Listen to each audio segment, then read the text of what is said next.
gente, no hay nada más coñazo que empezar a usar NinjaTrader 8 y no encontrar cómo configurarla. A mí me cagaba y mucho, pero mucho, ¿eh?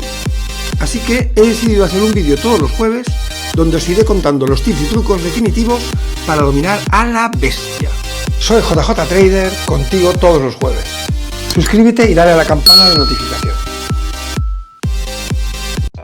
Seguro que esto te ha pasado. Quieres ver días anteriores en el gráfico y te encuentras con la pantalla así. Aquí acaba tu gráfico. Necesitas más días, pero ¿a quién se los pides? A tu perro, desde luego que no. Pues bien, las dos formas más habituales para añadir o quitar días son botón derecho. Vamos a la serie de datos, nos abre esta ventana y aquí le añadimos más días. Le das a OK y ya está. Ahí tienes los días adicionales. O versión B.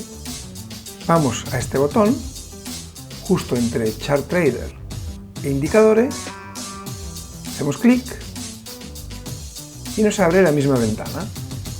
Añadimos días, le damos a OK y listo.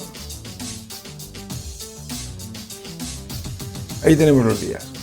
Las dos formas son válidas, pero tengo una tercera mucho más rápida. Haces control más tecla F y voilà, en solo un segundo aparece ante tus ojos la ventana para quitar o añadir días. Le pones los días necesarios y listo. Tu perro lo ve y piensa, ojalá fuese tan fácil conseguir más comida. Qué tip tan acojonante, ¿verdad? ¡Espectacular! Si aún no lo has hecho, no olvides suscribirte y darle a la campana para no perderte mis vídeos. Si te ha gustado el vídeo, recuerda darle like. A ti no te cuesta nada y a mí me ayuda a seguir mostrándote tips y trucos de la hora. Eso mismo, buenísimos tú.